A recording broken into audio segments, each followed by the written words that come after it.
Signs of the Southland, Sunday, November 7th, 2021. Mr. Grant, did you wake up this morning as a world champion? Because I did.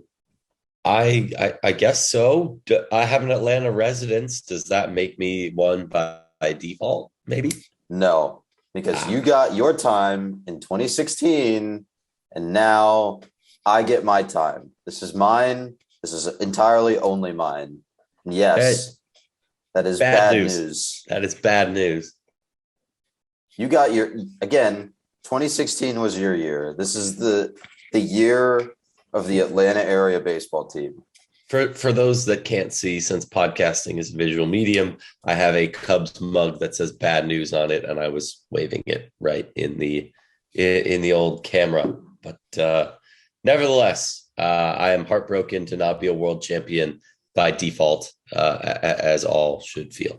So Absolutely. I especially do not apologize to anyone from Houston because you lost.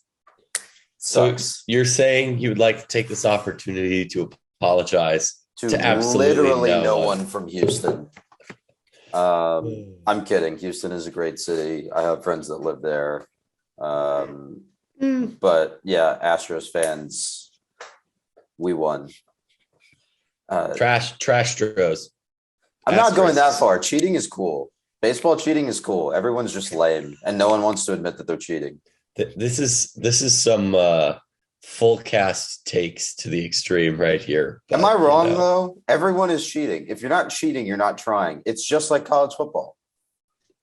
speaking of, let's not speak of college Speaking football. of things that not to talk about, yes, today we have a full slate that does not include the what am I saying? Eponymous football team that Yeah. birthed this podcast. We will put them aside as they have put winning aside for now. And let's start our day, our night, our 9 p.m. evening, daylight savings time, post daylight savings time with women's tennis, who appeared at Mississippi State in the John Cade Invitational. Yeah. There's not a ton you can say about it.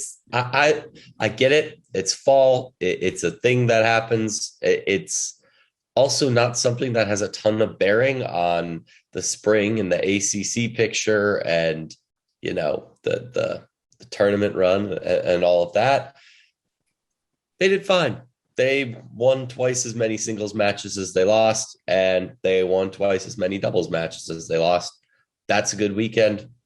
Didn't play a ton of like ranked teams or anything like that, so not a ton more to draw from it, but not bad. And not bad is perfectly good to this podcast. Competency is rewarded on this podcast. It's Competency preferred. How's that? okay. Okay. I can gel with that. So let's pivot while we have a chance. We're talking about tennis. Let's talk about ITA nationals for the men, because I think that plus the GT invite gives us at least a little bit more meat to chew on here. I was going to say, I go through all of that to completely pivot and say there is one thing in the fall that ranks equally high to the stuff that happens in the spring, and that is the ITA regionals and nationals. And the men were very well represented at nationals. They had the singles winner and the doubles winners from our region head out west to San Diego. Anders Martin, singles and doubles, joined by Marcus McDaniel. And out there on the West Coast, they were actually able to play through to the semifinals, which is great. But sad that it wasn't a finals appearance. But yeah, they suited up against some Ohio State boys and fell 5-7, 6-1, and then 10-6 in the tiebreak. So it's tough, but they got a set. It's tough when it comes down to that tiebreak and you don't get the full set to decide it. So Mm-hmm. Mm-hmm. And then the rest of the squad was at the GT invite, while Martin and McDaniel were at where was this? This was in San Diego, right? That's where I saw the tag on the website. Yeah, GT invite was in Atlanta, and Nationals Well, was out in San yes. Diego. So, yeah, it was GT it was a invite split squad. being in San Diego would be weird. Yeah, I mean, we've seen weirder stuff with like where some of these golf tournaments get hosted but and it's that kind of thing. tennis. It's Yeah. tennis. Everyone has a tennis court. We could have 12, but instead we only have 10. We'll leave former co-host Ethan Kreger to have more comments on that. But yeah, I'd say a good weekend. I mean, GT invite was a mixed bag, but you're without your best doubles pairing, your best singles players because they're both out there. So yeah, I'm not going to complain though. I'd say it's a solid close to the weekend. A lot like the what we were talking about with the John Cade invite for the women. Like it, just play good and don't get injured, and we'll see y'all in the spring. Wrap those ankles in bubble wrap and wear a helmet. You know. As an old Comedy Central skit had, they need a wrap it up button for the Yeah, for the fall season, just pretty so that much. no one gets injured. Maybe I'll link that in the show notes. Who's to say? Let's move on from my bad jokes. Let's talk about swim and dive, who are actually putting together actual results, meaningful results in their fall season. Actually, a couple of good results here with the men defeating UNC and Duke away. So let's talk about that a little bit. Let's start with UNC.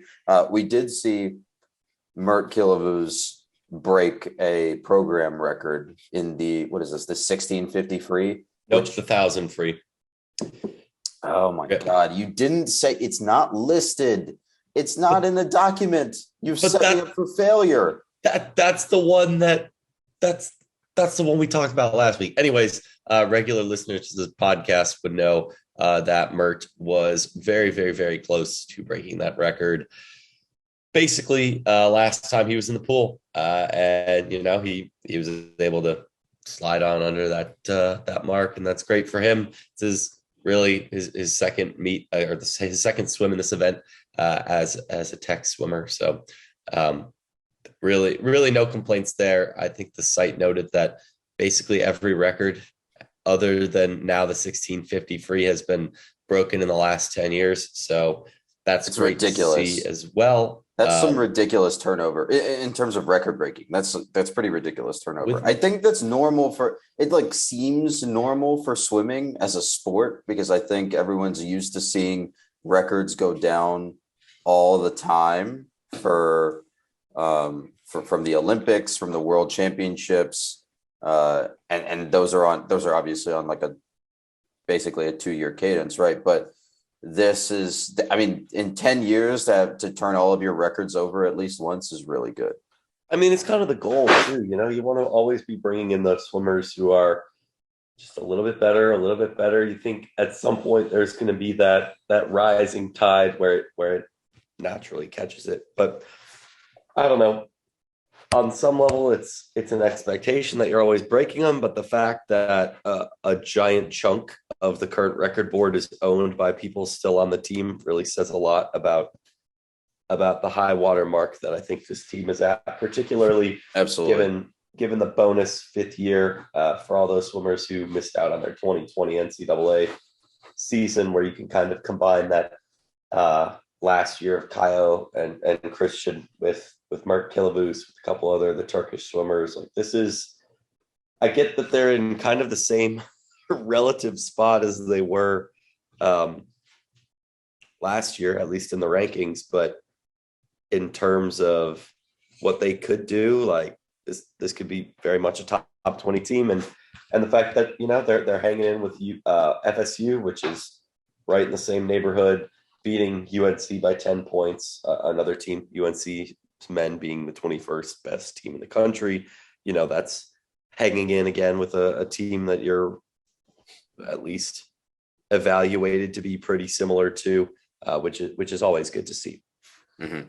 Just to round out the results in Chapel Hill, we saw Ruben Lechuga appear in his first diving meet of the year. I think you have noted here that the FSU meet probably swings the other way if he posts a couple results So, well, that's disappointing. It's good to see him get some minutes. Well, I guess dives and weird sports parallels. Some other results from around the pool: 5 B cuts were established for Georgia Tech, including Mackenzie Campbell in the 200 fly, Christian Ferrara in the 100 fly and 200 fly, and then Kaya Pamputis in the 100 breast and 200 breast. Let's switch gears. Let's talk about the Duke meet. Same result, like I said, the men beat non-ranked Duke. The women beat or fell to ranked Duke. Duke women are number 24. 3 B cuts here and a couple of distance results. What was your analysis of this part of the slate?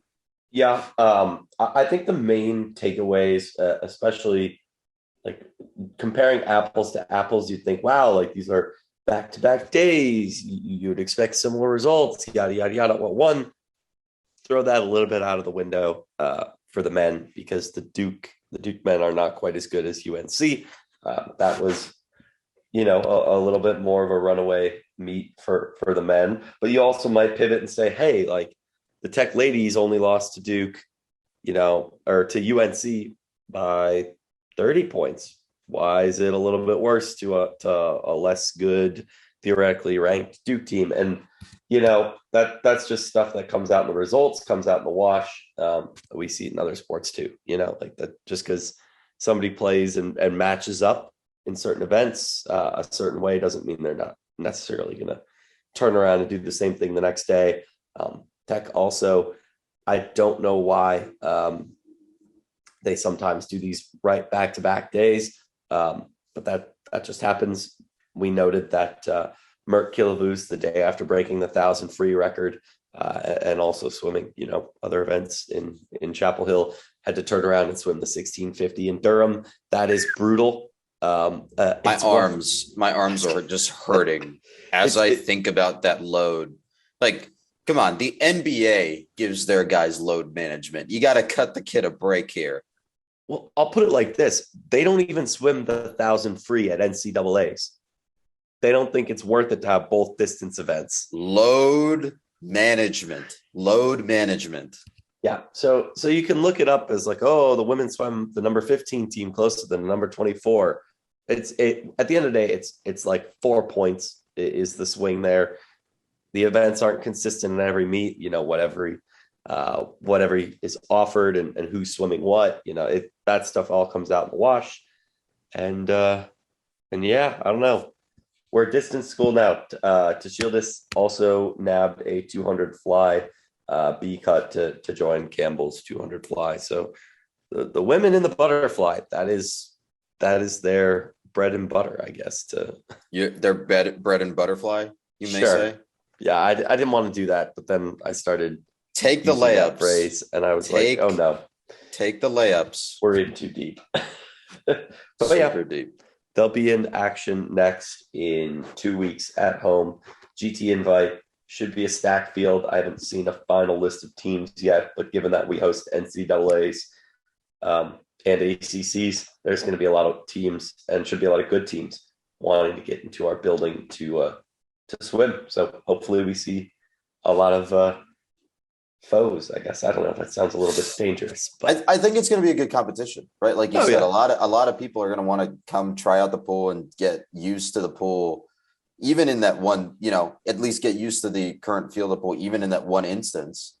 Because that will define that'll at least give them a mindset for that ACC or for that NCAA championship experience. And we've talked a little bit about how, pool feel, like the difference in pool feel between pool to pool. So I think that does make a difference for a lot of these teams.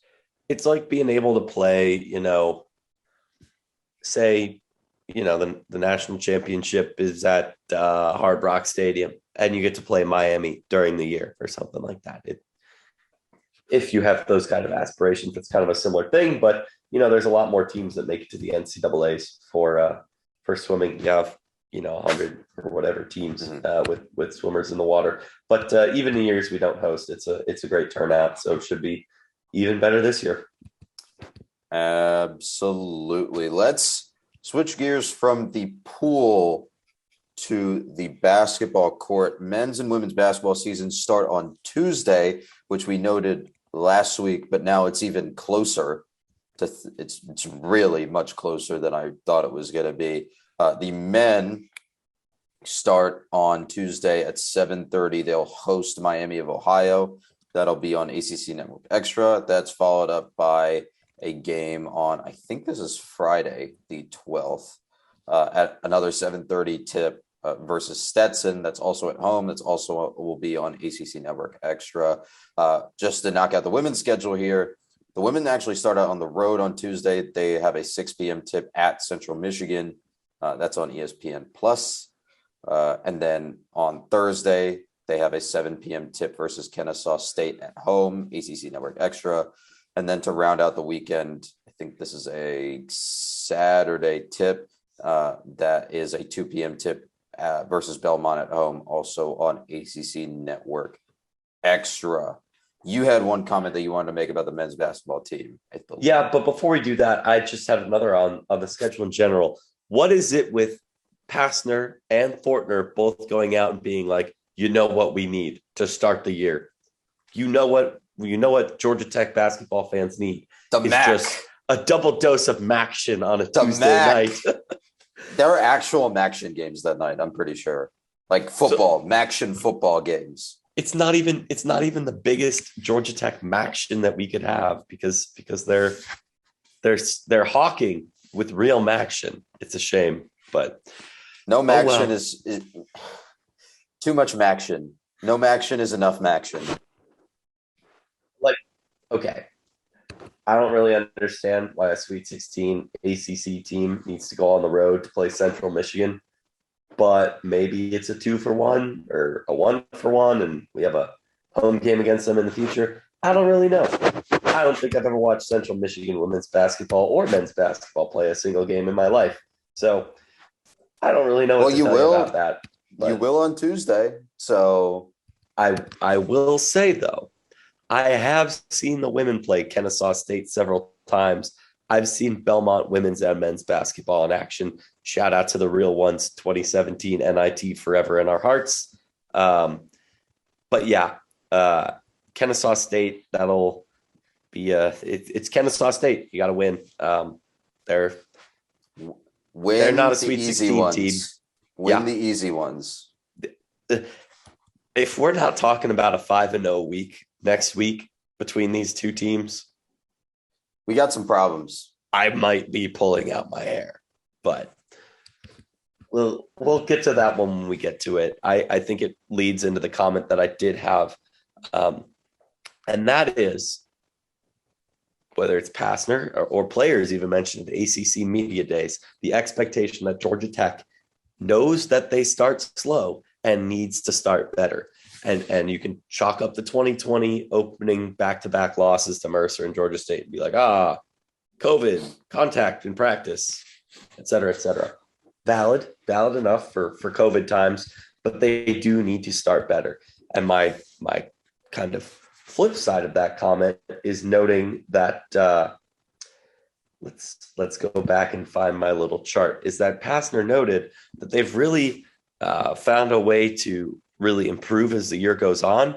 And while I'm not necessarily convinced that that's always been the case, I am pretty darn convinced that the last 2 years in particular, we've seen teams that have really grown as they've gotten to the ACC schedule. I think this is the year, whether it's experience or talent or just longevity, where we need to see Tech come out of the gates firing. Like, just beat the Miami of Ohio's of the world, beat the Stetsons of the world.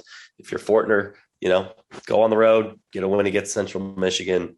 Let's take care of business. Let's start the year off right. Mm-hmm. I mean, I think you can kind of, you kind of have to take the Georgia State result last year with a bit of a grain of salt because it went to 4 OT.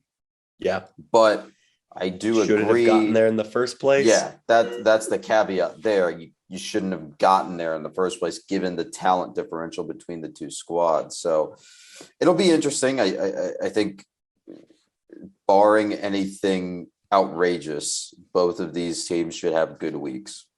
I'm very interested to see how the big men play in the men's game, and really for the women's game, we've kind of seen everything that they have before. Like I'm hoping for no surprises from the women, while for the men, I think my focus is looking on that center and the replacement for Moses, right? I think there's some tricks up Fortner's sleeve, Oh, right? of Because course. you have a transfer in from Syracuse that can play a couple different positions, and then you have the return of Sarah Bates. So how does she start setting that rotation? Does she keep a short? Does she stay with the short bench? Does she expand a little bit to go to a 10-woman bench because she now has more depth and is able to trust that depth given their performance last year? I think there's a couple of questions that we can see answered here, a couple of interesting questions we can get answers to here, or at least partial answers to here early on. Yeah, I would agree. And again, that's what non-con basketball is about. Like it feels long in the moment, and there's a lot of games where you're like, huh, that's random. But like, Grambling State, Wright State, do Coppin we State. Coppin State? That was sure a year. That was sure a year of basketball.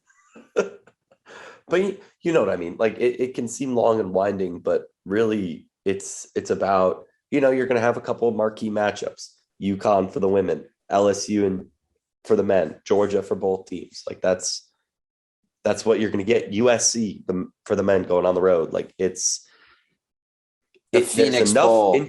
there's enough interesting stuff peppered in that you got to pay attention, but at the same time it's also about the prep and reading between the lines in terms of like just what you're seeing and the rotations and who's stepping up and getting those minutes. Yeah, yeah, for sure. And I think, like I said, some of those questions are going to be answered, right? We're going to see, I mean, these are not conference opponents. They're not conference quality opponents. We're going to see rotation. We're going to see both coaches just trying stuff and seeing what happens because match fitness or just like being in competitive games is obviously different from practice, right? Yep. So you can try stuff and see how it works out against the defense that doesn't know what's coming. And I'm looking forward to some of that. Obviously, basketball at the end of the day is basketball.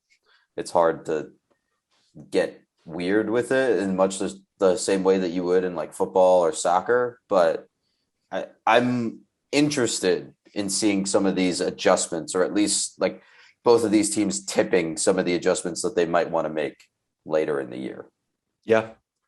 And for those that haven't, it worth noting Bubba Parham out presumably indefinitely with a knee injury. That will be interesting. He was a tech guard, outside shooting threat. So there'll definitely be minutes there for the taking between no Bubba, no Jose Alvarado, and no Moses.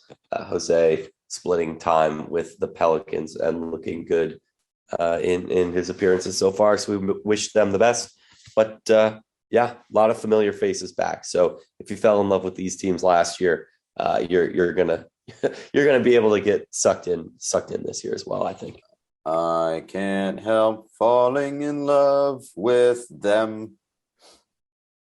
With Jose. Oh, rip. No, you ruined what a it. great Soiled run. it. Soiled it. It's fine. It's fine. Let's move on to a team who doesn't have a soiled record, at least in this weekend. Georgia Tech volleyball, as we've been saying all year, and many other people have also been saying this. Georgia Tech is a volleyball school. It is a women's volleyball school as of 2020. They're on fire. They're rocking and rolling. They've only lost 2 home games, and both of them were relatively close. I guess you can toss out the Louisville result, but basically they were relatively close. They're rocking and rolling. They are a top 10 team per the NCAA selection committee rankings. Tell me what they did this week. Yeah. So I was in the building Friday night for Miami. That was a 4-set win over the Hurricanes. The Canes being, I'm going to check the exact RPI from last week, but they were definitely top 20. What was it? 13. Yeah, Miami was 13. Florida State was 15. That's who we caught Sunday. Another 4-setter for the win. Again, that is not a bad weekend to have. Beating two RPI top 15 teams. Granted, it's at home. So, like, yeah, also granted, we're a top 10 team. So, got to win. But I'm very interested to see what that does for our RPI, honestly, coming into the next week. Georgia Tech handled it well. There was a couple calls in the Miami game that really, I don't know. I don't like to complain about ref ball, but that was tough. Calling a somewhat questionable double hit on what would have been the match point to put it away as a sweep. Yeah, that's a choice from the refs. Certainly a choice. Certainly a choice. They get paid by the hour. All right. That was the loudest I've heard O'Keefe in a long time. And this is the venue we've noted is most notable for being loud. And granted, we do have a stadium called the Thriller Dome that is also noted for getting loud. So I understand that this is quite a statement to make. But O'Keefe, loud. The fans were ready to tear the roof off the place. If the 33-31 set had gone Tech's way, I'm sure that, the building would have shook or whatnot. But as always, Tech has continued its winning ways. They did go 2-0 on the weekend. It's 21-3 on the season, I believe, which 10 straight wins. Not a bad place to be in. Only 7 more wins until they reach such a blessed number. What would that be? So that would be, I don't even think there are 7. 32. That would be a Sweet 16 win.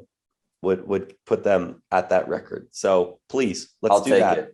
I'll take it the rest of the year into the Sweet 16. If you're talking about that, that means you've beat both Louisville and Pitt again, as well as a very good Florida State team a second time. Yeah, you might be talking about top 5 Georgia Tech, not top 10 Georgia Tech. Ooh, I mean, women's volleyball school, that moniker requires that we're in the top 10 and the top 5. If we are a top 4 team, they will host home games until the Final Four. Oh, I want Nebraska to come to the Thriller Dome. Well, I guess the smaller Thriller Dome. I was going to say the bandbox of terror that is O'Keefe Gymnasium. That's the thing too. As much as I want to see games in McCamish, because I think Georgia Tech could sell 5,000 volleyball tickets. They're not putting it in McCamish is a waste of the atmosphere. It's an absolute waste of the atmosphere. There's too much space. I want to see NCAA games in O'Keefe, but like part of me is like, man, I would love to see 5,000 people show up to a Tech volleyball game. I too would like to see 5,000 people show up to a Tech volleyball game, which is why they should consider finishing planning the expansion or the renovation, whatever was listed on the website. Is this a space where we can openly speculate about what the capping the connector thing would do to O'Keefe, or should we save that for next summer? You get 15 seconds. I'm pretty sure I saw a rendering with like demoed and rebuilt O'Keefe on the cap the connector project, but I have no way to verify that whatsoever. So yeah, that's what I got. That's completely unsubstantiated rumor. So you may even want to cut that, Akshay. I don't know. No, we're keeping it in. I like completely unsubstantiated rumor. Another completely unsubstantiated rumor, except it was definitely substantiated by these gals' performance this week. Consider volleyball national champions, Georgia Tech.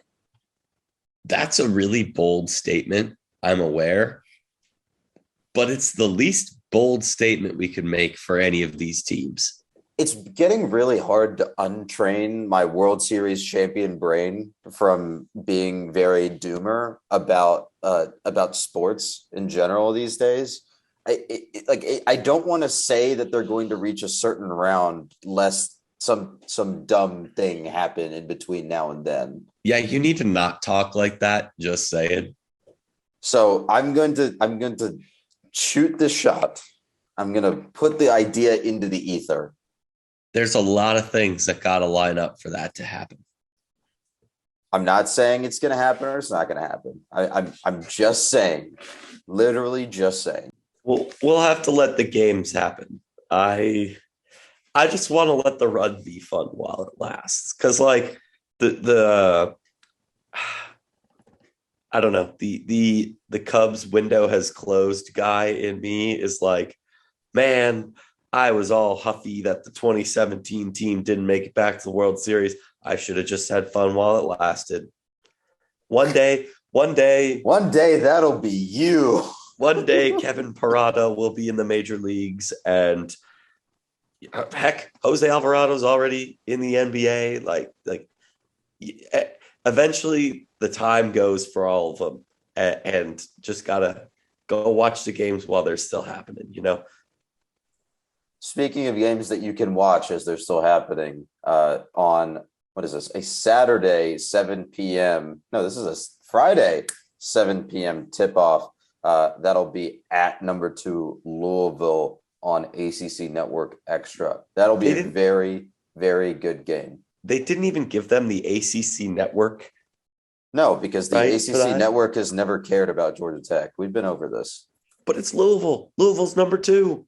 I assume that there is a college football game on ACC Network. It's a Friday night.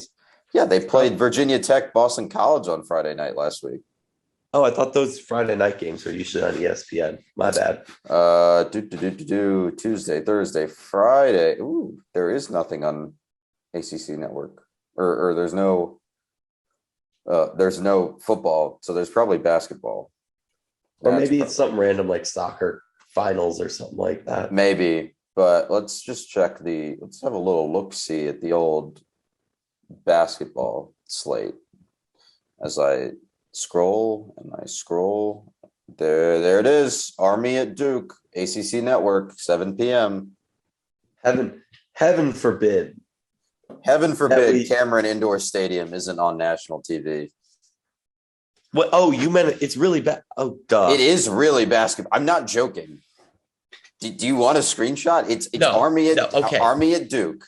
I get it. I get Coach K was a Army guy, all that stuff. But like, this is the best season of ACC volleyball that's ever been played, and you're gonna pass up a top 10 matchup again. You already whiffed with Louisville Pitt. Oh my goodness. They're going to do it. The product, boys. Promote the product. Also other basketball games on the ACC collection of networks. Let's say Radford at Virginia, Furman at Louisville, Holy Cross at Boston College, Western Carolina at Wake Forest, Stetson at Tech. Scrolling. Ooh, Brown at North Carolina on ACC Network at 9 p.m. Scrolling, and that's the end of the night. Yeah, the ACC Network has never liked Georgia Tech. Like, let's be clear. They put us on their debut day as a ritual sacrifice to Clemson. I don't even think that's the right take. I think it's more of, it doesn't have to be the right take, Jake. It just has to be a take. This is a Take Merchant podcast. I just like the point. I wish the ACC Network had a little bit more volleyball and baseball, because it seems like they do a fair job of spreading it around equally among like non-rev sports. But like, even then, like, I don't know, just more women's basketball or volleyball or baseball or whatever that is. Because I feel like they're always playing a soccer game, and Tech doesn't have soccer. And I don't know. That's really irrational. This is soccer erasure. The solution here is just for Tech to have a soccer team. Can we just strike it big, scions of the everything, not just the Southland? Look, and then start the program. All we have to do is get a defense contractor sponsorship, and then all of the future of Georgia Tech soccer is secured. There we go. Don't hold me to that. Disclaimer: I'm not responsible for anything the I say. Scions of the Southland podcast. There we go. Let's ride. You said it, not me. Moving on to things possibly destroyed by Raytheon products. My hopes for Georgia Tech basketball or Georgia Tech football this weekend. Get ahead of yourself there, bud. They play Miami in Miami Gardens / Coral Gables / wherever Hard Rock Stadium is, to a 3-point loss. I think my thought is the same as what I said last week. I have nothing to say about this game that I haven't already said. What say ye? No, there's one thing to say about this game that we haven't already said. Before you say it, remember PG-13 podcast went off the rails. It was another game that was one score that had no right to be one score. It was kind of funny for a while. So colossally stupid. Oh, it was hammered drunk for a while there. Like chugging chugging four locos back to back drunk for a while there. Who said this podcast had to be PG-13? It's PG-13. Anyways, the turnovers, keeping Tech in the game, taking a halftime lead, and the irony of ironies of the 102-yard pick two after just coughing up the lead. Oh my goodness. This game had everything that you could want except winning. I'm telling you, blackout drunk football game. It's very hard to win football games when you give up like 600 yards of offense. Sure felt like 1,600. Like that's my thing. Like, what else are you supposed to say? Like, we forced some turnovers, but even despite that, they still got a lot of yards. Turnover luck is a thing, my guy. Allowing 33 points a game makes it hard to win. A lot of projections had them winning by 18 more points than that. So, well, take away those turnovers and it's going to look a lot more like that. Yeah. Like I said, I personally have nothing else to say on this because they're going to they've made the same mistakes. There haven't been adjustments made by the coaching staff. I legit thought that there was going to be a point this year where we won 2 games in a row, and that would have meant progress. And yet, here we are. Yeah, let's tail the tape here. The next game is versus BC. That's a 3:30 kick next Saturday, the 13th of November, on your local RSN, I believe. You have BC with a revitalized and possibly superhero serumed up Phil Dracovic back on the field. Then you go to Notre Dame the week before Thanksgiving, and then there's Thanksgiving. Not a lot of room for error, is putting it mildly, to show progress and have more than 3 wins this year. Yeah. If anything, I think there's a reasonable argument to say that no progress is a sign of anti-progress. Do you want to use the actual big boy word and say regression? Nah, that's for nerds. I don't know what regressions are. You have 2 degrees from this nerd school. I don't want to hear it from you. No, well, there's been legitimate regression, but we don't have to unbox that because that's not a fun conversation. It's an off-season conversation. I think there's a lot of things that both of us want to say. It's hard to distill those into like a couple of sound bites here in a 45 to an hour long podcast, because a lot of it is just we're repeating ourselves, right? Over the last but the reason we spent 40 minutes this week talking about swimming and volleyball is because it's fun to talk about positive things, and we don't want to be haters or negative or like apathetic, but at some point you can't just not talk about the elephant in the room. It's a very large elephant. It's a very large and possibly slick with like Crisco in terms of just like handleability elephant. Oh yeah. We've lost 3 games in a row. Boom. 3 games in a row coming out of the bye week. They've all been losses in the exact same style, in the exact same fashion. 2 of those games were winnable despite performances that should have made them not so. So I think the program as a whole, the athletic department as a whole, has done a very good job. Again, as a whole, I think this is the one black mark that you can point to and otherwise a very successful athletic year or calendar year, right?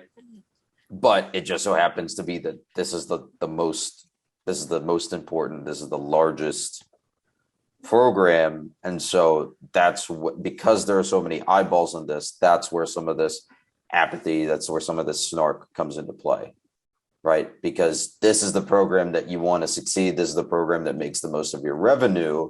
And so to have this sort of floundering is frustrating at the program level. Yeah.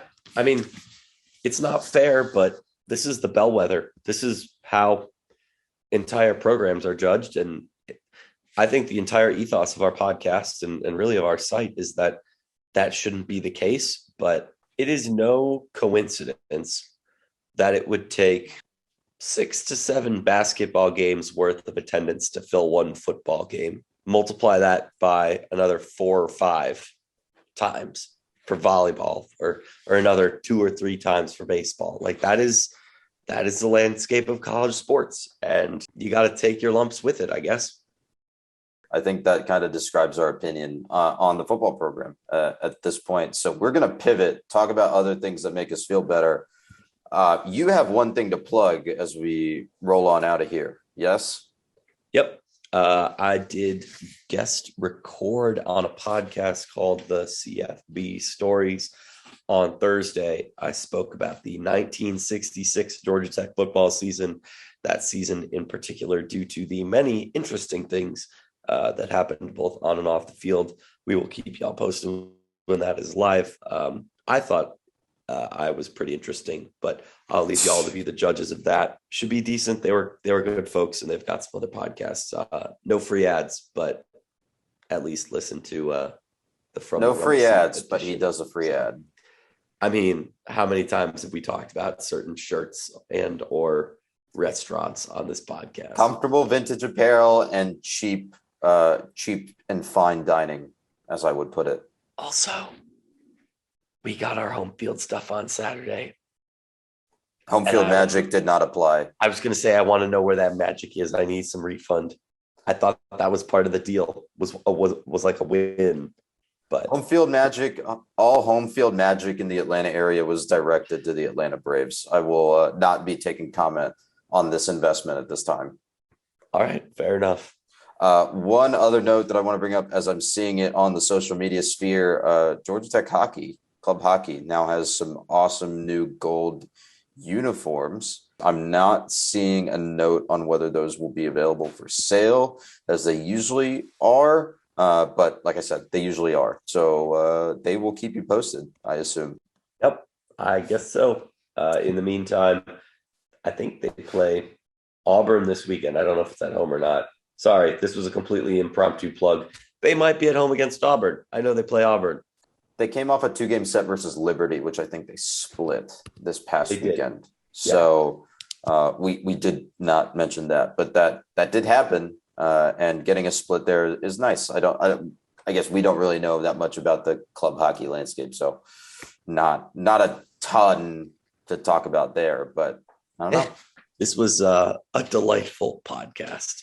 Delightful podcast. It's already over 50 minutes. Mr. Grant, do you have anything you want to finish with here other than your plug for your podcast appearance? From the rumble seat at gmail.com, at FTR's blog on Twitter. You can find me on Twitter as well, or just from the rumbleseat.com. Do all the liking, subscribing, sharing. Tell your friends about us. Hopefully they want to come learn about volleyball. We can talk about side outs. We can talk about swimming stats, or we can ramble about, basketball, because that'll be the topic du jour until March. So we can always talk about volleyball analytics because, as I said, we are a volleyball school. Thank you all for listening. We will see you again very soon.